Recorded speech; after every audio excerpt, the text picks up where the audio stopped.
What is up, everyone? Finally live. It's been a while. It's been a few weeks. I just felt like I had to check in. I just had a little bit of free time today. Not much. But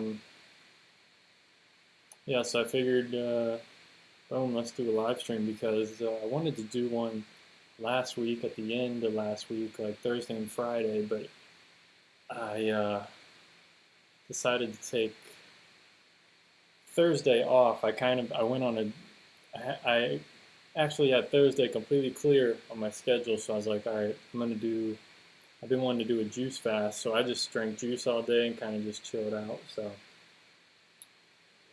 And I didn't intend to do that Friday. I did the same thing Friday. I just kind of chilled out and then didn't end up doing the live stream. So here I am today, Monday. I know a lot of people are probably working and doing other stuff, but hey, if you're here, thank you for joining me.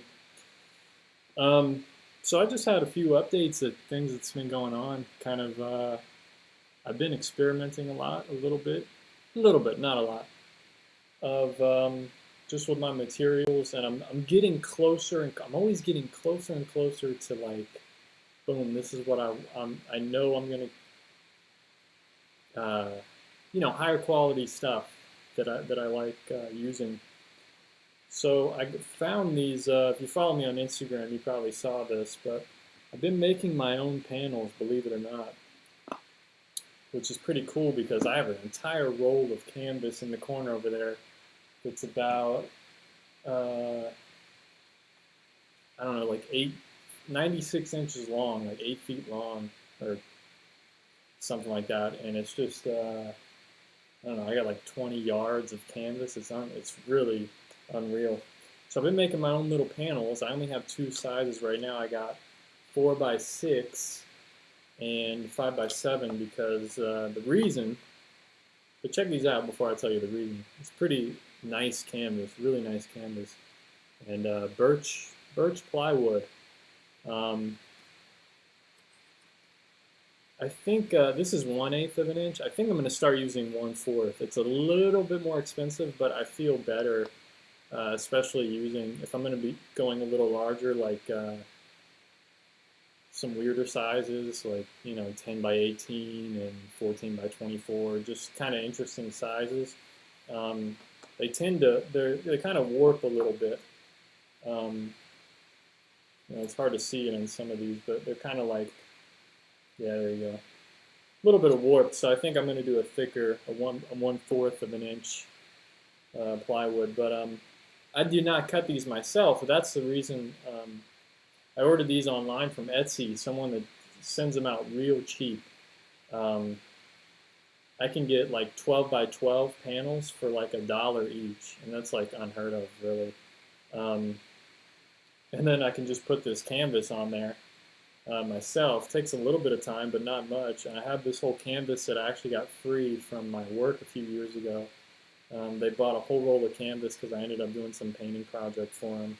And they were like, "Yeah, you want the rest of this canvas?" It was like $400 for this whole big roll, and I was like, "Yeah, I'll take it." And I got it for free, so I'm just going to be using that for a while. But so I'm going to start.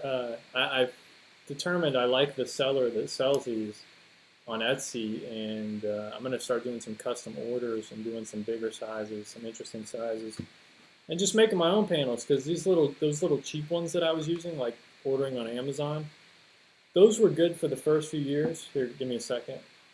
Uh, yeah, like these panels, like these are good for the first few years, but it's really just cardboard on the inside, and I don't think they're not gonna last long term, is what I'm saying. So I'm trying to just start using a little bit, trying to get my materials a little higher quality, and I painted on one of these small ones yesterday, just testing it out, and I'll show you guys that right here if I can get some good lighting on it. So it came out pretty well. I was just testing some lighting effects, like trying to just show the warmth of this light and stuff. Um, so yeah, I had some fun with that one. I like how it came out. So just gonna keep playing around further, you know, and working with it. But anyway, I'm gonna check the comments here soon. I'm just wanting to ramble off in the beginning, so that anybody that watches this in the future, I kind of have a topic the first 5 minutes or so, um, so that people can actually watch a video. But interesting, the cool thing is I just got this in the mail. Check it out. 54 inches. I think it's like 6 yards or something. But I ordered some linen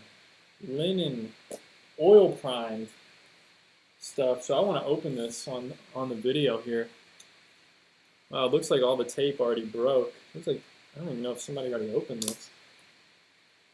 I'm sure all the tape just broke. I'm going to hope that's what it is. Oh, Jesus Christ.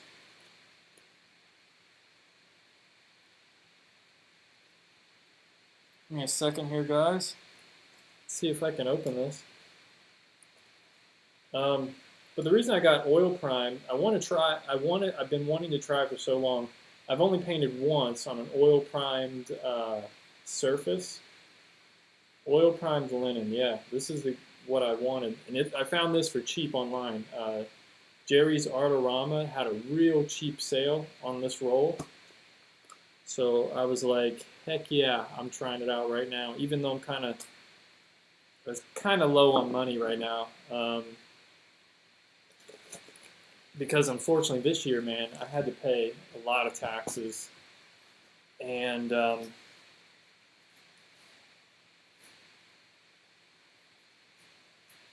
feels like it's stuck on the other end. It's coming out, but I feel like it should just be.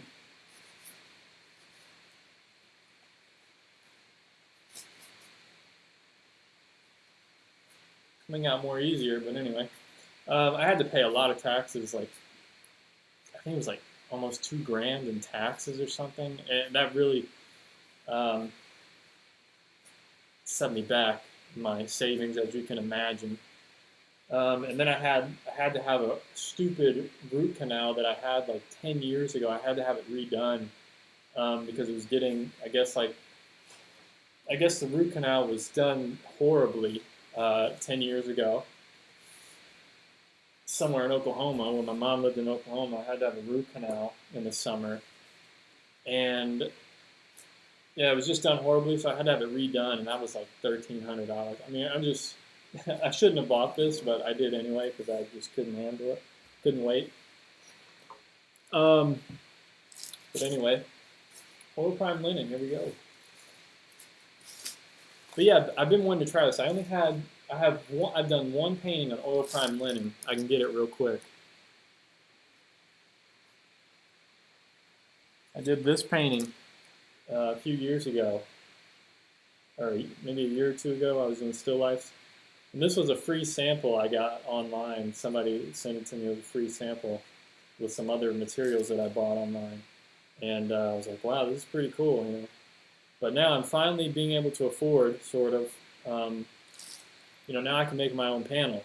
And I don't have to, because, I mean, buying your panels online, the oil primed ones, I mean, it's so expensive. Like just one 12 by 16 is like $20 or something ridiculous. And it's like, I can't afford that, man. There's no way.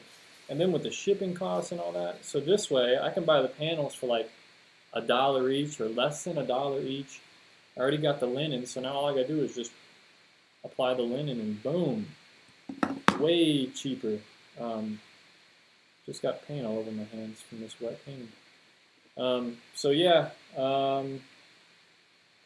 that's pretty much all the updates I have. You know, I'm just, when I get this YouTube check, which I should be getting in the next week or two, I'm basically going to blow the whole check and then some, a little bit more, on a new plein air setup.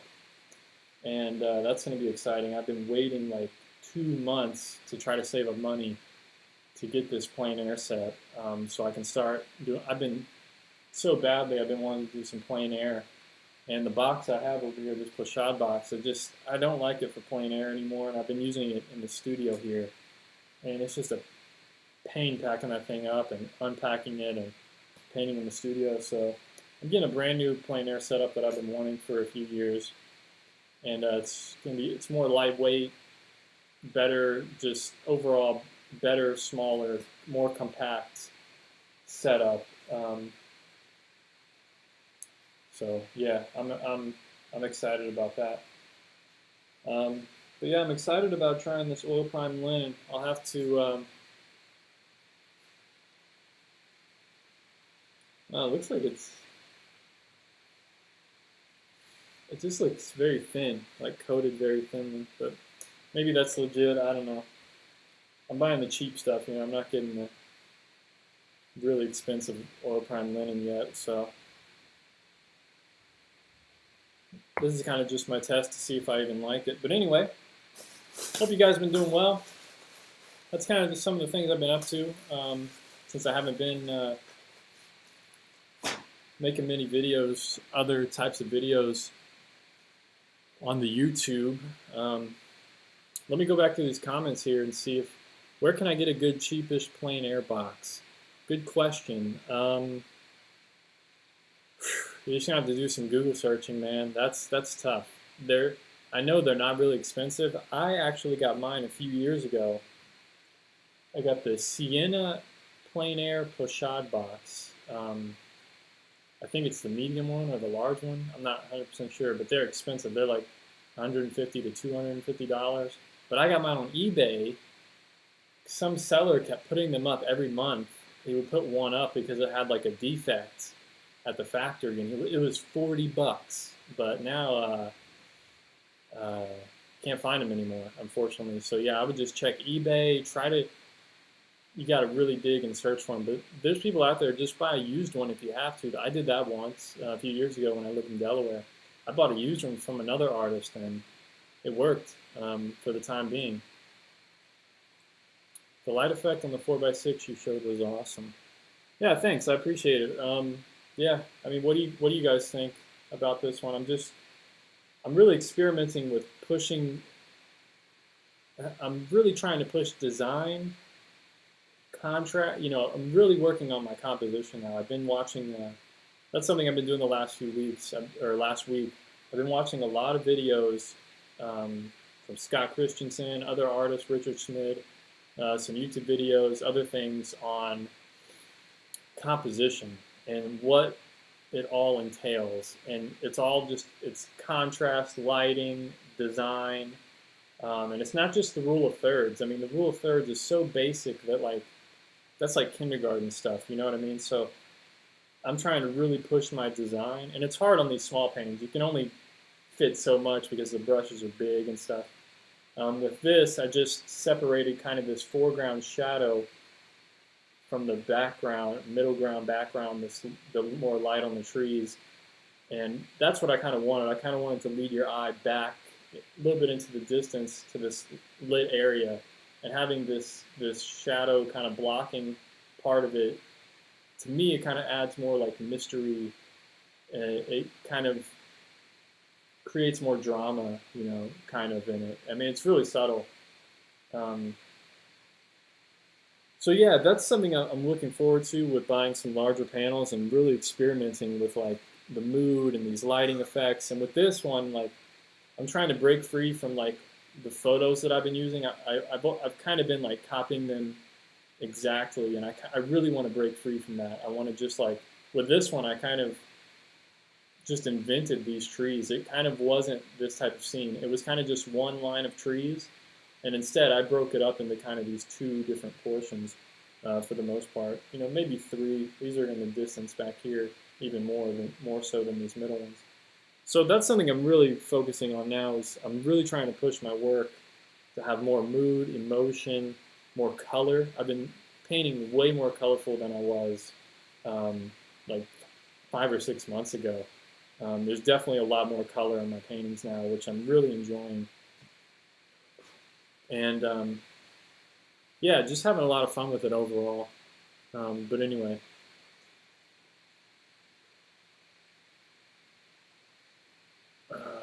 Just reading some comments here. For some stupid reason, there's no pochade boxes available in Finland, and ordering from eBay or Amazon isn't really a choice since the shipping fees are more expensive than the product. Yeah, that sucks, man. That sucks. I know how that can be. You know, it's funny, me selling my paintings on Etsy. I have some paintings for sale up on Etsy right now, and it's crazy the shipping costs. You know, for a small box that's like this big. You know, if I'm selling a small painting like that, a 6x8, I like having a box that has a little more padding so that if the box gets hit, it doesn't hurt the painting. And there's all this padding around this painting. But to ship that painting just overseas, I mean, it can be like, you know, if I'm selling the painting for $72, the shipping itself is $72 or like $73, and it's like, man, I feel bad for people that want my work overseas, but like the shipping costs so much. It's incredible. It's unbelievable. You know, for Finland, I would try to find. You know, it's hard to find pochade boxes like in stores or anything like that. So I would try to find a woodworker or somebody that's good with wood, like craftsmen, that can help you build something. And you don't actually have to have a pochade box. The one that I'm going to buy, that I'm going to order here soon, um, you guys should Google Artbox. It's called Artbox and Panel. I think it's artboxandpanel.com, I believe. But his is basically, it's not a pochade box. There's a fold-out box that hooks onto the tripod at the bottom that you put your palette on. The other part hooks to the tripod, but it's just a piece of wood with two other pieces of wood that hold the panel. It's hard to kind of visualize, but if you could make it yourself, it's very simple, I think. Or if you knew someone that knew how to woodwork, there's people online that have tutorials how to make your own. I just don't have any power tools or anything to be able to make my own, so I'm saving my money, just buying one. Boom, tripod comes with it. It's all ready to go. It's convenient for me. I live in this small apartment, so that's what I'm doing. But oh, you already bought something. I bought a cheap painting box thing that I stained and modified. It works nicely as a shop. Perfect, exactly. That's kind of what you have to do. Just make it your own, you know what I mean?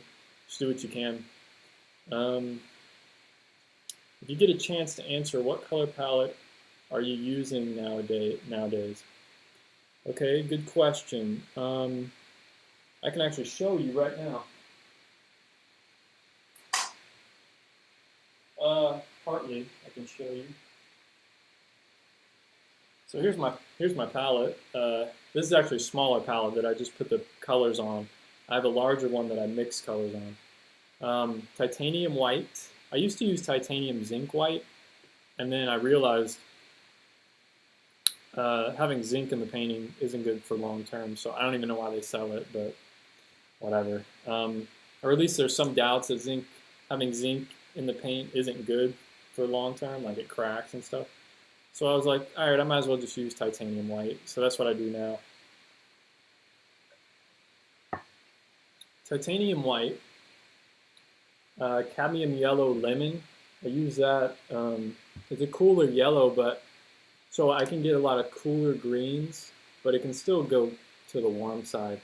So I like using that one. Alizarin permanent from Gamblin. I don't really like the strength of this alizarin. It's not very strong at all, at least compared to the ultramarine. Whenever I try to mix like purples, this ultramarine just overpowers the alizarin permanent, like completely. So I'm on the fence about the Gamblin alizarin permanent, so I'm looking for a different brand. But right now I have a big tube of it, so I'm going to be using it for probably the next 2 years. But it works. It's just I've used alizarin permanents in the past that are much stronger. Unfortunately, from the brand that I liked, that's not available anymore. He doesn't make it. Ultramarine blue. This is just a grayed out mixture that's all dried up. It was from an old painting session that I just mixed up all the paint. And I also use, I don't have it on here because I always use most of it, but I use transparent red oxide. For me, I paint trees and a lot of browns and reds. And that's really like the main red that I use, transparent red oxide. It's like a brown, it's a beautiful color. It's this transparent brown, but red. You can get some great oranges with it, and I mostly use that. I barely even touch the alizarin most of the time. But the alizarin is there for stronger colors, stronger like purple, obviously purples, and stronger oranges, mixtures like that. I think sometimes I'm going to start using cobalt blue when needed and viridian. Those are the other colors that I would expand if I ever wanted to expand this palette. But for now, I kind of just use this limited palette of those 5 colors: white, yellow, alizarin, ultramarine, and transparent red oxide.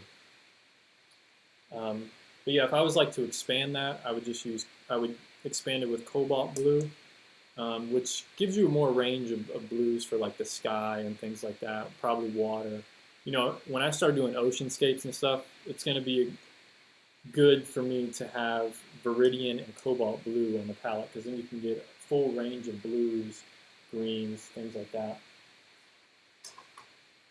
So yeah, there's my color palette. Long-winded answer there. I know I always give these long-winded answers, but I want to make sure that I'm really covering what I need to cover. Just started doing acrylics, bought heavy body paints, but wow, sometimes need to thin them, wonder how. Yeah, just use water, a little bit of water, little touch of water to thin acrylics. Isn't there such a thing as paint thinner? Yeah, they do have like mediums for acrylics to thin it down, but you can use a little touch of water, it's not a big deal. Or some kind of glazing medium, yeah. There's all kinds of things to thin down acrylics. Just look up products that Golden sells, Golden Acrylics. They're a really good brand.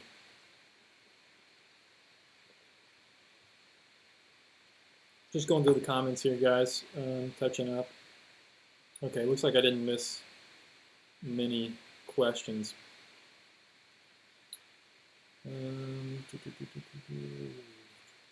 Never use white palette, too hard to judge colors and values. Yeah, that's true. That's why I use this. You can buy in acrylic paint, you can buy medium gray. I think it's value number 5. And I just use that on the back of the palette. It just gives a nice gray color to the palette. It's just a piece of glass. In your compositions, how important is creating a narrative to you?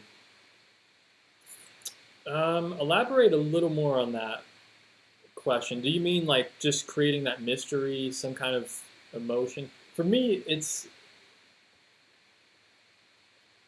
different with every painting. Like some paintings, the concept always varies. It's like, you know, for this small painting, I just wanted to capture, I was trying to capture warm light, kind of just shining down, really brilliant light coming through, and really trying to feel like when I'm walking through the forest and I come upon a scene like this, which is, it happens all the time when I'm in these redwood forests because of the canopy, you know, the light is dappled everywhere.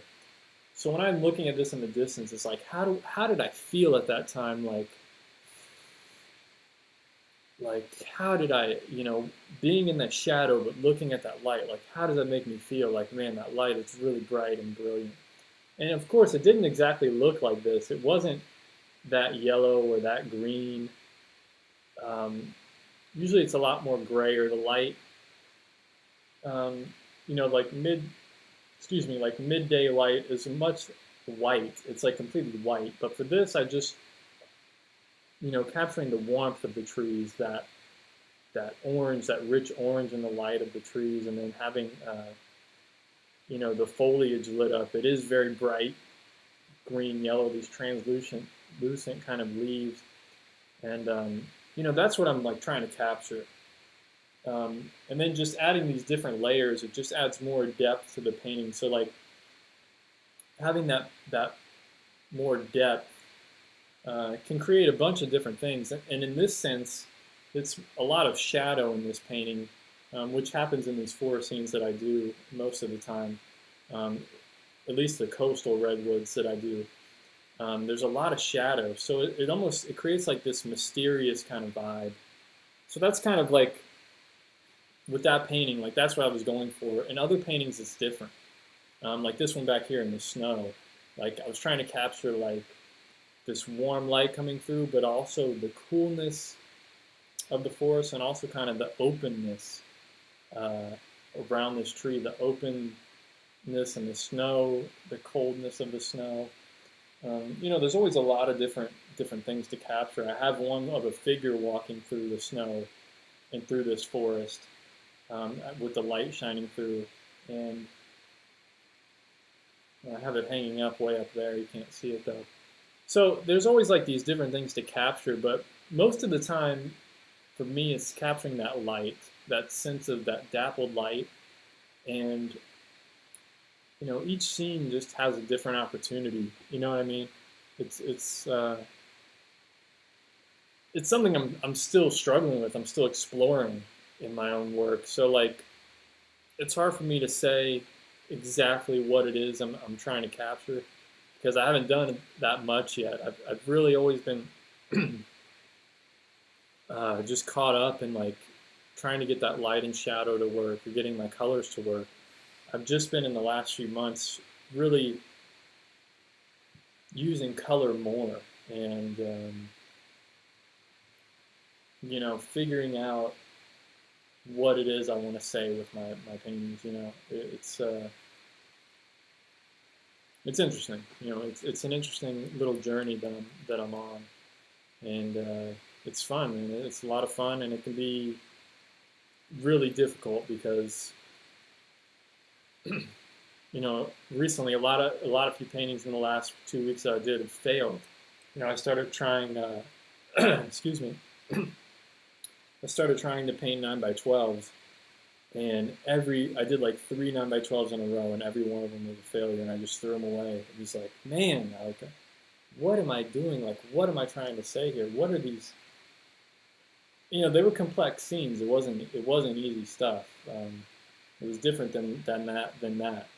These smaller paintings can be easier in a way, but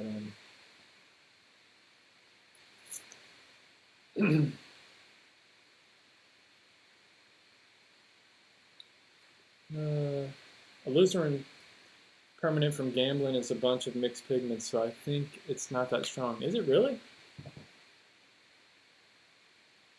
Maybe you're right. Maybe that's why. Maybe that's why. Oh yeah, you're right. It's anthraquinone red, which is PR177, if you know like the pigment numbers. Pigment red 177 and phthalo emerald. That's why. Thanks for that comment. I always usually check that, but I ordered this online, so I never even really looked at the pigment numbers on it. Phthalo emerald 36. Interesting. That makes total sense. Let me see if I can find. Give me 1 second. Let me find the other tube of alizarin that I like. I want to compare it. That's probably exactly why.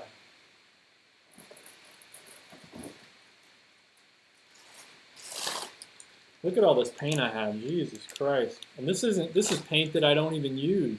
I have these other giant tubed up of paint that I'm using now. This is all like leftover paint. A lot of it is like, some of them is almost gone, but it's like, I'm going to keep it because I can still use it. Yeah, this is a brand that I really like, Blue Ridge.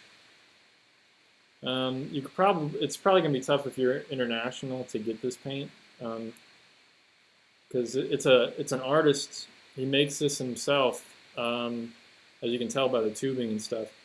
Made in Asheville, North Carolina, and this stuff is really, really high quality.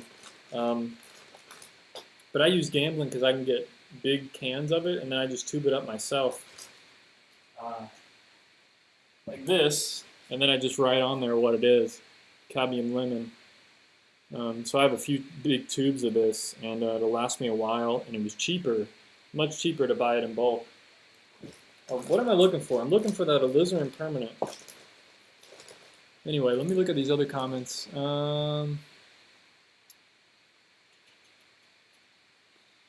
Other comments here.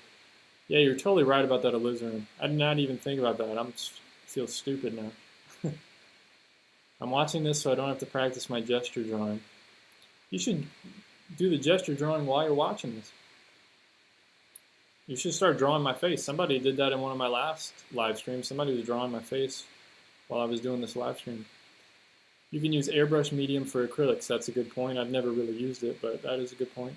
I find that phthalo blue and ultramarine are the only blues I need. I totally agree. Phthalo blue, the reason I don't use phthalo blue is because it's so strong. That's the reason I don't use it. It's a very strong pigment, and I find that, I'd probably save money if I used phthalo blue, because then you'd only need a little bit of blue for your mixtures and stuff. But I don't know.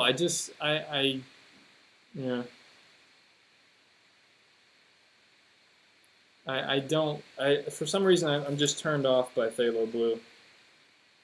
So you have phthalo blue right here, and I've never used it. It just doesn't turn me on, bro. You know what I mean? Yeah, I don't know. It's a very toxic color. It just contaminates everything. It's very, very strong. Man, did I get rid of that alizarin? I hope I didn't.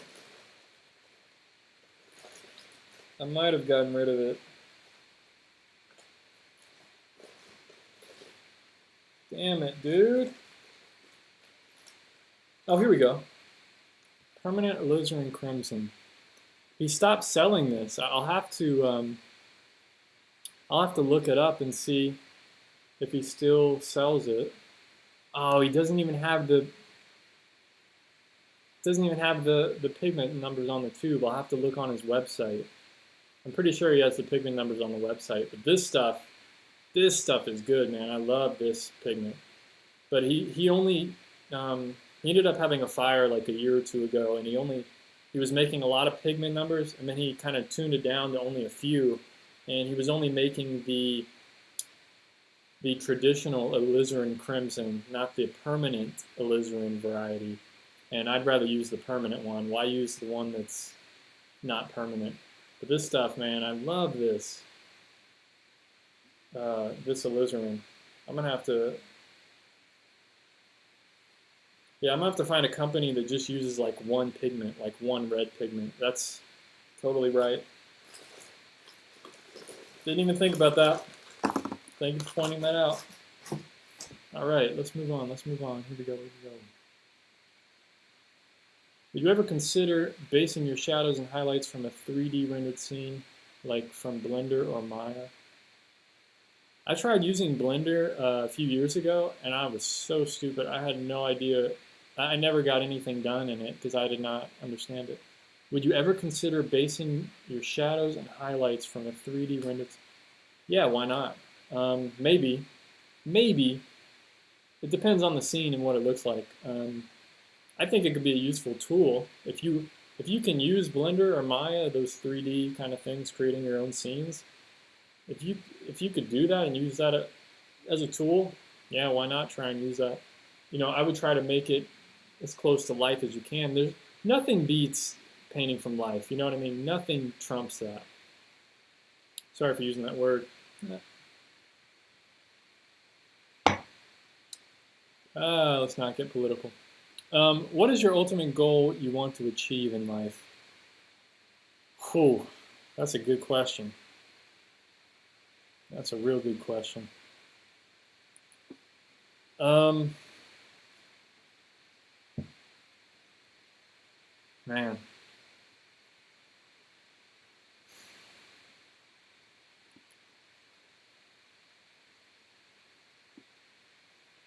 That's a deep one, man. That's a deep one. That makes me stop and think.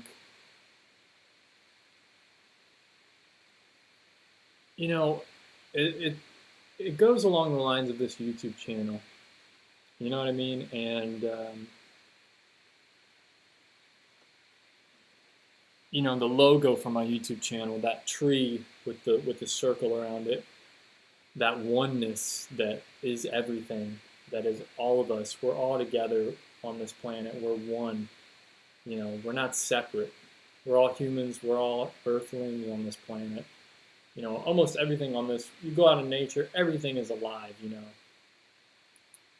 Little fungi under the roots of the trees, feeding the trees, and all this stuff, you know, everything around us is living and we're all connected. That's, you know, spreading that message and spreading happiness and joy to others and, you know, capturing these, preserving these beautiful places and, you know, just trying to get human beings to be kinder to one another. And, but, you know, it all starts with one person. It all starts with yourself. You have to be kind to yourself, be happy, and all that stuff. And, you know, then you can start sharing that with everyone, spreading it to your girlfriend, your boyfriend, your spouse, to their family. You know, like just being kinder to people. You know, not caring about politics or what this guy's doing or what he said or getting in arguments with people. You know, trying to just be kinder and being more compassionate in all areas of your life. You know, I mean, that's my ultimate goal is just, you know, spreading that on the planet and just being myself, being happy, enjoying life, you know, enjoying life. That's what it comes down to for me. I mean, there's a lot of more things I want to achieve, you know, paintings and getting into galleries and selling my art and like, you know, creating some kind of, you know, not like a name for myself. I don't have to be this famous artist or anything, but, you know, creating this little movement of trees and nature and forests and redwood trees and stuff, preserving like these natural places that are incredible on this planet, you know. I'm just doing that through my paintings and giving that to other people. How do you stop muddying of colors when working wet in the wet? First, you have to mix pure color. You have to mix colors, keep your mixtures pure, and then just put it on the canvas. You know, you have to paint as directly as possible. For example, I'm going to keep referencing this little painting this whole entire time, just because it's convenient.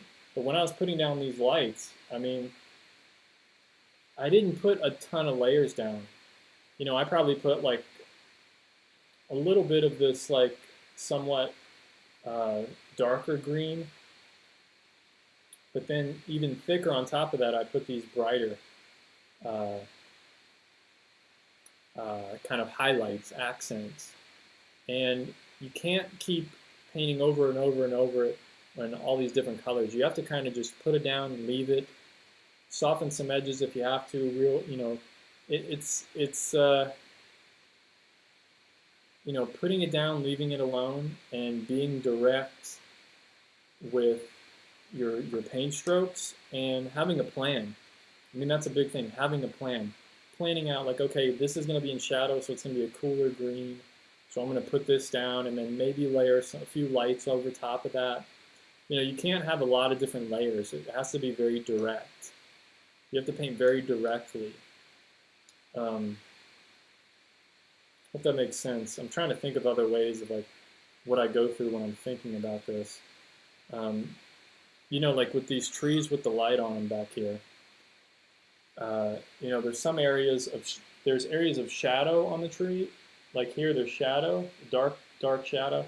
Then it moves up into light. So I didn't paint the entire tree this dark shadow. So I painted just a little bit outside of that spot, shadow, and then I went in other spots a little bit lighter. You know, you have to be very direct. Not a whole lot of layering. Like these accents, I layered those on top of darker areas in the lights. Like these very light areas here, this very light area was layered on top of this darker light area. But there's not a whole lot of layering. So I hope that makes sense. It's just painting direct, not messing with it a lot, and hoping for the best. Hoping for the best. A lot of practice and just not don't screw with it a lot. You know what I mean? Uh, Whoa, a lot of comments here. Trying to catch up. Sorry, guys. I'm out, but keep it up. Love your honesty, honest work, and I hope to buy a painting from you on Etsy soon. Thank you, my friend. Appreciate it. Peace. Take care of yourself. Thanks for joining in.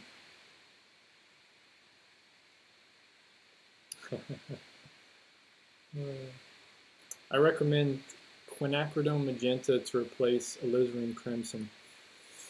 Yeah, I back in the day I used to use a magenta back when I used acrylics. Um,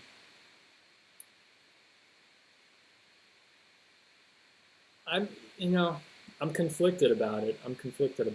Honestly. I may give it a try, but um, yeah, I don't know. The reason I'm against kind of the magenta is like I don't ever have a strong need to use magenta anywhere in the natural world other than like if I'm painting bright pink flowers, which you can get that bright pink with alizarin. You know what I mean? I have more need for the alizarin than I do the magenta. Um, I guess that's why I use alizarin. You know, you can get the darker purple mixtures and darker shadows with it. And just with kind of the scenes that I use a lot of oranges and stuff. And I know you can get that with the magenta, but like I said, I don't really see a need for the magenta. I don't know. That's my take on it. Blender, too much stress for elbow if you got problems. I'm not exactly sure what you mean by that.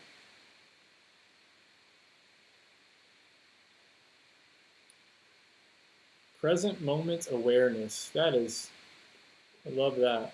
That's what I always try to stick with. What is happening right now? Is there anything I need to worry about? You know what I mean? Like in this one, right now, not really.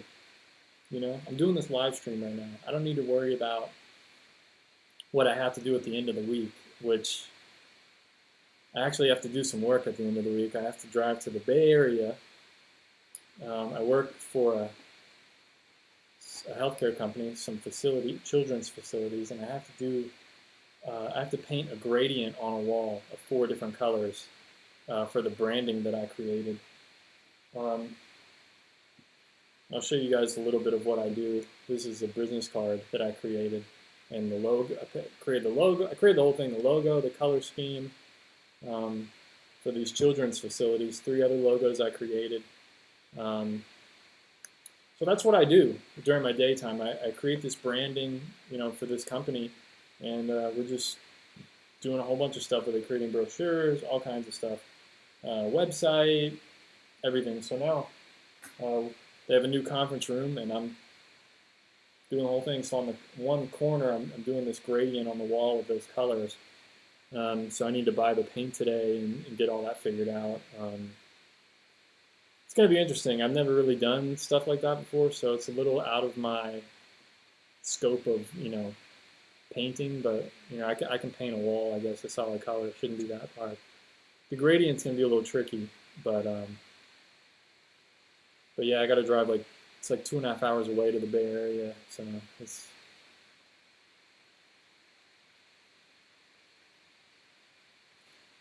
Hope you achieve everything you ever wish. Love from India. Thank you. I hope you do too, man. I hope you have some big dreams for yourself as well. And hope you achieve them.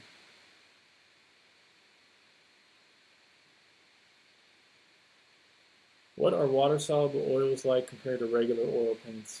You know, I don't even remember, honestly. Water-soluble ones, they're pretty similar. I think the texture is just a little bit different. I like the texture of regular oils. But it's really a personal thing, you know what I mean? Yeah, it's been so while since I've used like the water soluble. I don't really remember, but the problem is it's hard to find good quality water soluble oils. You have to order them online, and when I could afford oil paintings and stuff, oil paint, I bought them in the store, and there was like the cheap student ones, and they just weren't the great quality.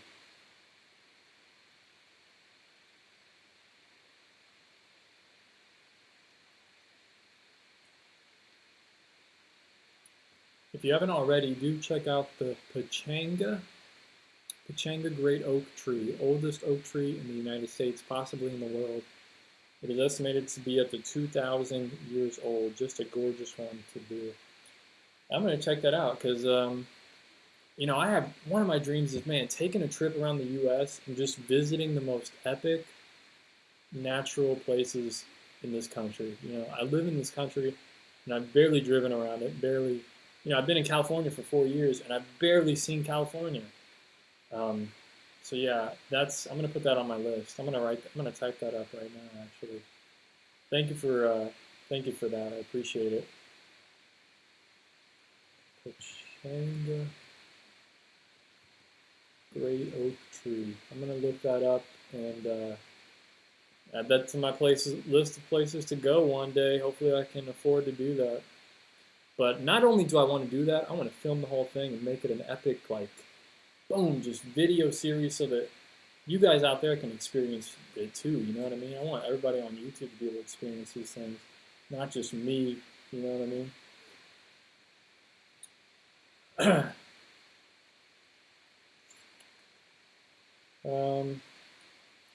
So I've almost been live for an hour, I think.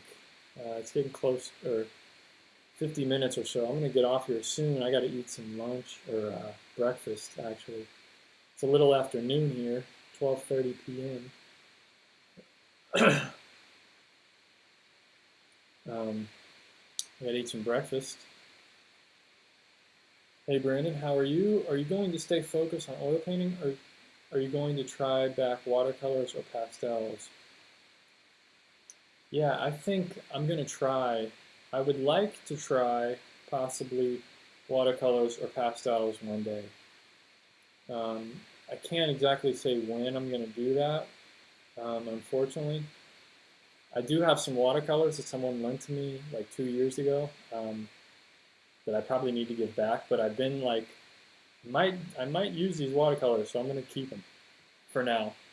So yeah, I might do some watercolors, and once I get them figured out after a few paintings, maybe I'll do some videos and stuff and just have some fun with it, show you guys some videos of me trying out some watercolors and seeing what I can do with them. But yeah, watercolors would be fun. Pastels would be fun too, because pastels are very interesting. The one thing I don't like about pastels is that they're very messy, or can be very messy. I'd have to figure out a good setup, like having it vertical and then letting all that, catching all that dust. You know, it's very messy compared to like oil painting. But yeah, those are things I may eventually try out. How do you draw a perfect circle? Use a stencil. Good luck with the graphic design stuff. Thanks, I appreciate it. Yeah, it's you know, it's fun to do. You know, it lets my brain think differently, like about design and stuff and colors, and it lets me apply all my painting and color knowledge into some other avenue. But sometimes I get burnt out by it. You know, like, man, I'd rather just paint today, but I got to do this graphic design stuff, or I got to have this meeting. And right now, it's kind of all coming together. Like, I got to do all these different flyers and inserts for this 8-page brochure, and like get it printed. And now I got to paint this thing at the end of the week. Get this paint, figure out all that. It's just a pain, you know. Take care. Thanks for stopping by, guys. I appreciate it. Hope you have a good rest of your day. I'm a beginner at art. What should I start off with drawing? You should go to my channel and then click the tab that says Playlists, and then check out the Learn to Draw playlist. That's where you should start. I have a bunch of videos on learning to draw, and it tells you exactly where you should start. I mean, it's basically you get the materials, you figure out all the technical aspects of the drawing tools. So you have to overcome those technical aspects, like what's going to happen when I smear the pencil this way or erase this. You have to get over all that stuff. You have to figure out all those technical aspects. Same thing you have to do with painting, like doing this painting. Like I had all the technical aspects figured out. I know how the paint's going to react. I know how it's going to happen when I put a light color over a darker color or a darker color over a lighter color. I know all these things are going to happen. I know how to blend edges, and I don't have to worry about all that stuff anymore. I can just focus on, boom, the scene at hand, the problem at hand, and that's all the color harmony and getting the mood and the motion. So you have to work through all the technical aspects of drawing. That's what you should focus on, drawing circles and squares and shapes and using your pencil in all these different ways and using all these different materials. Blending stumps, figure out how all that's going to work out. And then after that, after you've done that, and that can take months, that can take a long time figuring out all these technical aspects because there's so many different situations, drawing portraits, drawing landscapes, and there's so many different effects that you have to get, these soft edges. But really it comes down to hard edges, soft edges. You have to simplify all this stuff. It can be very complex, but that's why I try to break all this stuff down into small little videos, like soft and hard edges, focusing just on that, and then focusing on lines, shapes, lines, blending stumps, all this stuff.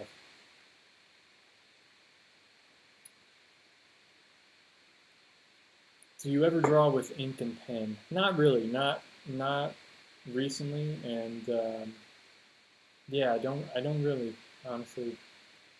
I'm not sure why. I have some pens and ink and stuff. I just never do. It's very rare if I do. Stay away from pastels. Raymond, why do you say that?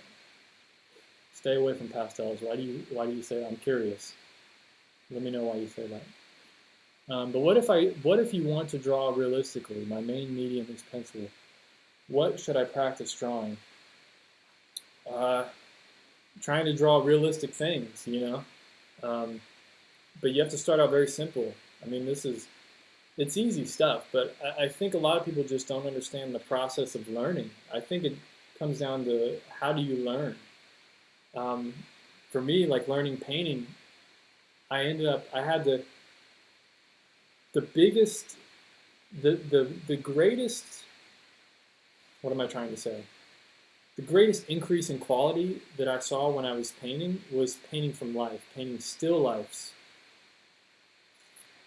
Painting still lifes, painting fruit, apples, oranges, bananas, like really simple objects, and figuring those out. Figuring out, okay, light, highlight, shadow, dark accent, cast shadow, figuring out all that stuff. And the best way to do that is to make it as simple as possible. So I would recommend getting an apple, maybe even orange or a grape, something small, boom, putting it on a table, putting a lamp on it, drawing it. Actually, the place to really start at, and I check out the drawing videos on my channel.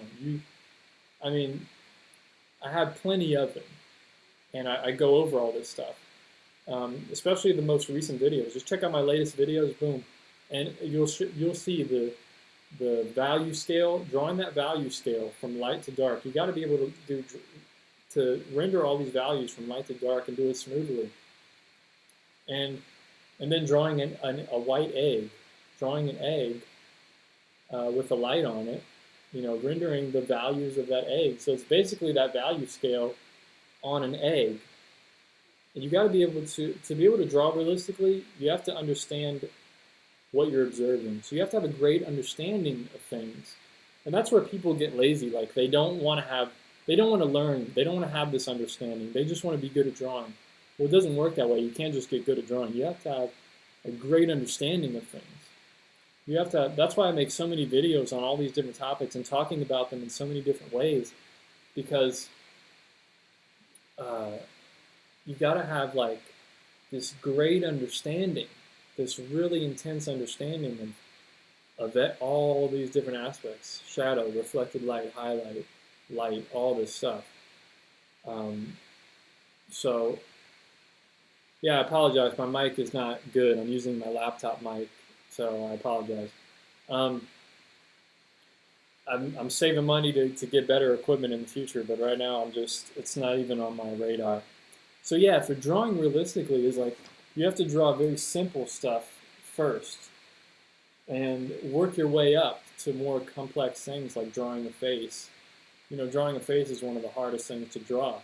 So you shouldn't start out drawing that, especially if you're new to drawing. You should start out drawing from life very simple things like this paint tube. Just put it on a table or go outside, put it on, go outside, have it lit up and draw it. And draw it as simply as you possibly can. Start out with just an outline. See if you can even get the outline correct. Because if you can't get the outline correct, how are you going to draw it realistically? You know what I mean? So like it's just building up this skill level from going simple to more complex and having these values, being able to render these values, having all those different pencils or just a few different pencils that can get very dark. Yeah.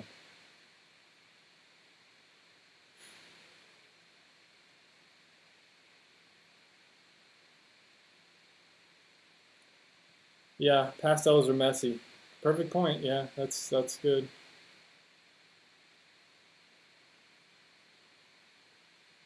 I think you should experiment with all medium. It will make you better in your main medium. It can make you better theoretically.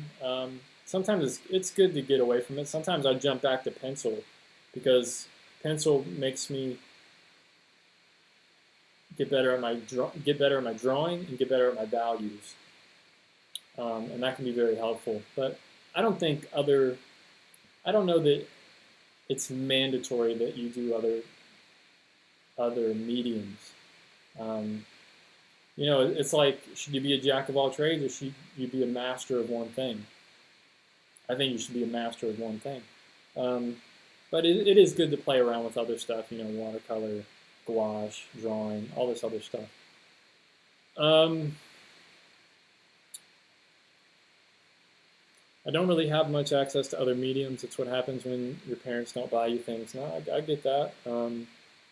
Pencil is fine. You don't have to have all this different stuff. I used to have, as a kid, all I had was pencils and crayon and crap like that. I used to just do pencil drawings until I got into college, and then they made it mandatory to buy painting supplies for this class. So I got into painting. What's the hardest thing about art in your opinion? The hardest thing about art?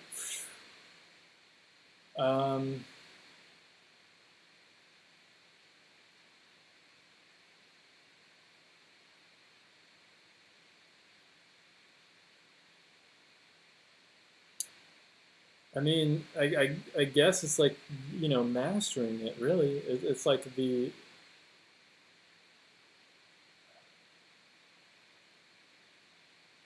I don't know. I don't know. That's a tough question.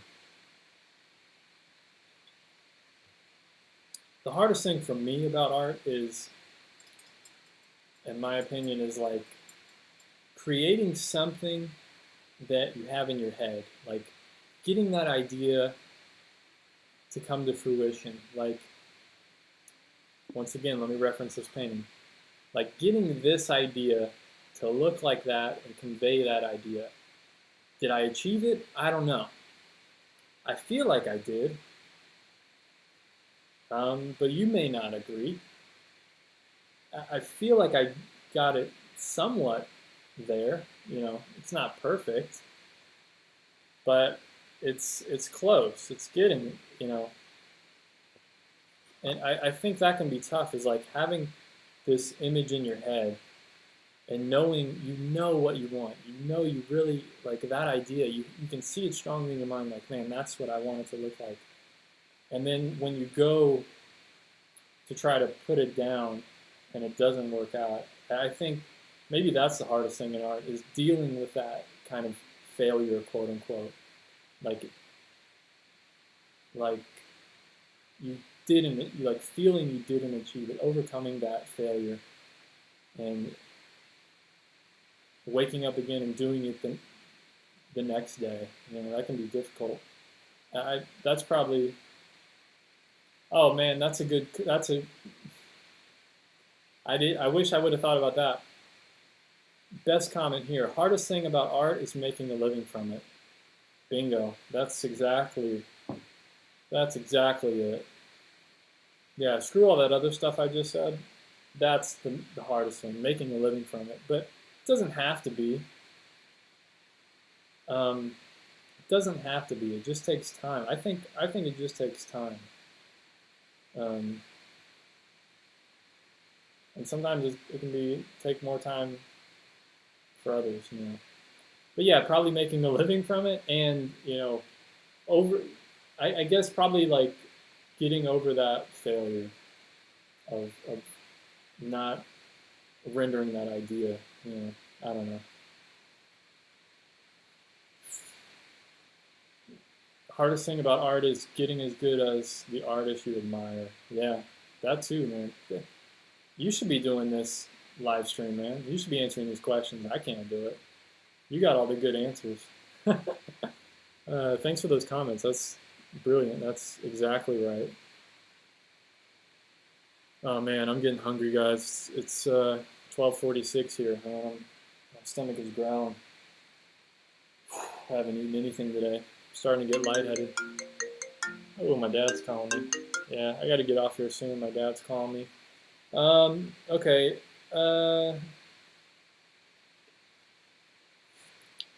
You're very optimistic.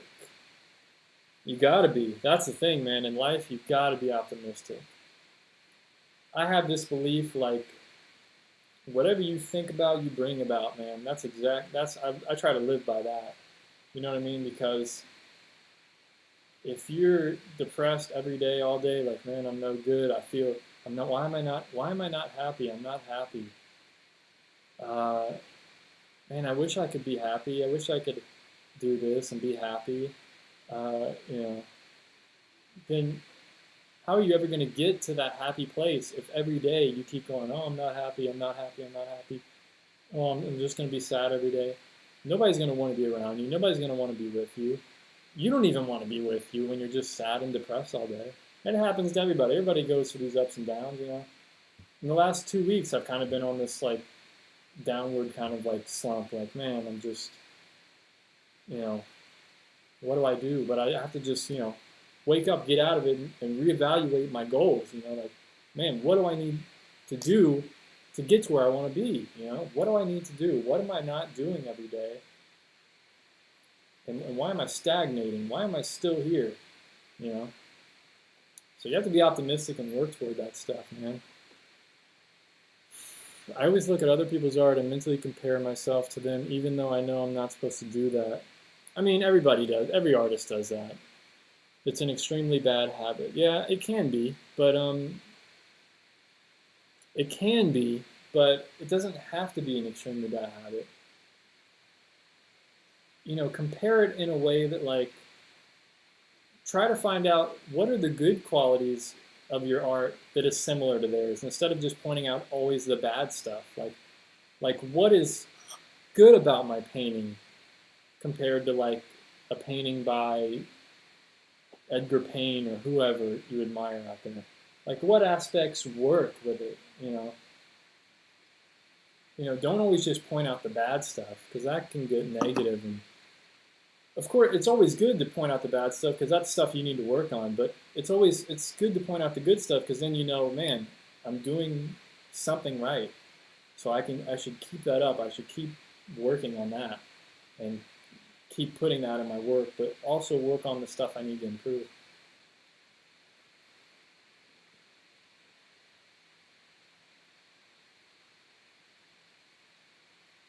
Do you have a family? You would be the best dad ever, man. Thanks, man. I appreciate it. That's good to know. No, I don't have a family. I have a girlfriend. Um, Only a girlfriend. She's in law school right now, so we're not really thinking about kids and stuff. She's thinking about marriage and all that stuff, and wondering when I'm going to propose and all that. And for me, like that stuff kind of never really crosses my mind. I kind of just live my life, but I know how it can be. I've thought about it. We'll probably have one kid eventually one day, but right now, man, I'm stuck in this 450 square foot apartment that costs over $1,000 a month. So I'm not thinking about kids right now. I can barely afford this stuff. It's amazing that I can even afford to do this art. Um, yeah. But yeah, I appreciate that. It's good to know that I would actually be a good dad. I do have a cat, so maybe that counts for something. I can feed my cat, but yeah, I try to I try to get my life in order. You know what I mean, as best I can, and I try to help others with that. And that's one thing about my YouTube channel is like helping others, and not just with their art, but in life. Because life translates to art. If you're depressed all the time about stuff and like just feeling like, man, down in the dumps, like how are you going to be able to create art and create a business and make a living with that? If you have that mentality, how are you going to create great art with a not so great mentality and attitude? And it's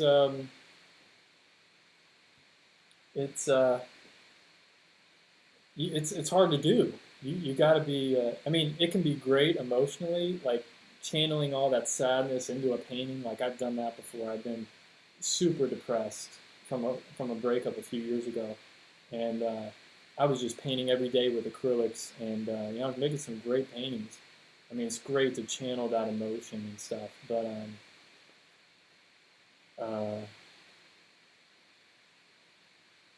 yeah, it's not good for your mental health. You know what I mean? And getting to where you want to be, you got to have goals in life and be optimistic and really focus on what you want to achieve and just be happy. You got to the thing the key the, the the key to being happy is being grateful. Every day I wake up on my to-do list, I have something that says give thanks, be thankful, gratitude, and I always take a minute just to go, man, thank you for this apartment, thank you for this roof over my head, thank you for these clothes, thank you for this laptop, thank you for my cat, thank you for my girlfriend, thank you for this water. This water, I can turn on the faucet and water comes out of it. You know what I mean? It's unbelievable. I can turn on the faucet. I can get filtered water out of the faucet all day long, all day long. Every day, my whole life, I've had water coming out of the faucet that's filtered, clean, great, and it's unbelievable when you think about it that way. Like how lucky are most of us to have this stuff? You know what I mean? And that will make you happy. That will be like, that'll bring you down to earth and go, holy crap, man. There's people out there that, don't have shoes. They don't have a house. All they have is a tent and a bike. Especially around my town, this rich town that I live in, this college town, there's a lot of homeless people. I see them all the time collecting bottles out the trash, you know what I mean? Out of the recycling bin. Living off that every day, trying to save up money. And it's sad, dude, and we're so lucky to have this computer thing and like be able to make money online and like, I can make videos on YouTube and make a little bit of money every day. I can make $10 a day on YouTube, and it's not much, but it helps. It helps, it pays off some of my groceries every month. It helps me. And you guys watch my videos, that supports me, that helps me, and I appreciate you guys. And I wake up every day and I go, man, I'm so grateful for all this. It's unreal, from where I've come from. And one thing I think that's kind of helped me get to where I am is back. A lot of people probably don't know this because I haven't really talked about it that much. But in 2005, I, I I was born and raised in southern Mississippi, right on the Gulf Coast. And in 2005, when I was 15, I lost my house and everything in Hurricane Katrina. Totally lost everything. My whole house it looked like a tornado came through my house, basically. Um, I came back to my house because obviously I evacuated. Came back to my house and there's nothing standing there anymore. My clothes are scattered. I didn't bring a lot of stuff. I brought a little suitcase with like 3 days of clothes, a sketchbook, some CDs. That was it. That's all I had. And all my stuff is just wet, scattered. Most of it gone. My bed's gone. Everything's gone that I had ever owned.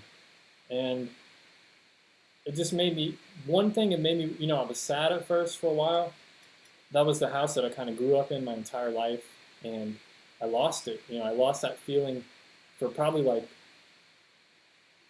almost probably like 8 years after that. I felt like I lost this feeling of being home, because I just didn't have that house. I felt like I never felt like I was home anywhere I went. But it also made me realize how short life can be, and it also made me realize how all this stuff that we have, like all this crap behind me, that's my girlfriend's chaotic desk and stuff, drives me nuts. But no, it's cool. But all this stuff we have doesn't matter. None of it matters. You know what I mean? And losing everything. Basically being homeless. Luckily, I had a family member's house to stay at, and I was living with my dad. My parents were separated, so I just moved to live with my mom. And my dad lived in a FEMA trailer for a few years, and it was rough, man. It was really rough. He had to build a whole new house on a different location, and basically pay for it all himself. Like, we had flood insurance, and the insurance company didn't even want to pay. He had a whole big lawsuit and things happened. Like, I mean, it's crazy. It's crazy. We had flood insurance, and they didn't want to pay. So, I mean, it's crazy stuff. But, I kind of know what it feels like to have nothing, to be homeless. And that helped. I think that really shaped a lot of my mentality. It helps you be grateful for, this little jar of water that I have. And not even that. I'm thankful to have two working arms, two working legs. That I have this body that actually works. You know what I mean? So anyway, I hope that helped you guys in some way. I think that's a good way to end this little live stream. Sorry I kind of got off on that tangent, but I think that's really important stuff. In life, is being grateful for every day that you're alive on this planet. It should be a celebration, man, every day. And if you're if you have a job that you hate or something, try to find the good in it. And if you find that there's more bad than there is good, start writing down your goals every day and start working towards that. Get the hell out of there. That's what I did. I lived in Delaware for like 8 years, and as soon as I got out of college, even before, like a few months before I was finishing college, I already had a plan to move out to California. I already had a girlfriend in California, had a job in California. I quit my little PetSmart job, and I got the hell out of there because Delaware was like, it wasn't inspiring to me as an artist. I had to get out of there. And I knew that I could have failed out here in California. I knew the failure was huge. Could have been huge. I could be homeless out here. It's so expensive out here. How could I afford to live out here? But for 4 years, I've been doing it now, and I'm making more money now. I started making more money at my job. I started working full time instead of part time.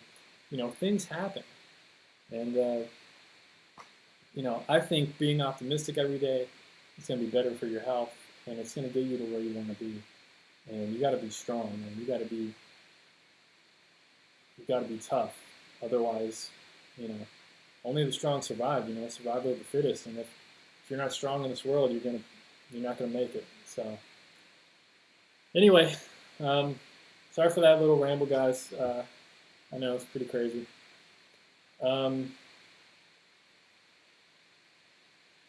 Anyway, if you want to see some of my recent paintings, check out my Instagram. It's instagram.com/SchaeferArt, or my Facebook, facebook.com/SchaeferArt. Check out some of my latest paintings I've been posting the last few days. Check those out. Pretty cool. Forest paintings and stuff. Other than that, I got to get something to eat. Otherwise, I'm about to pass out right now. I've been fasting all morning, so I do intermittent fasting. I only eat between noon and 8 o'clock at night. So it's 1 o'clock now, so I got to get going.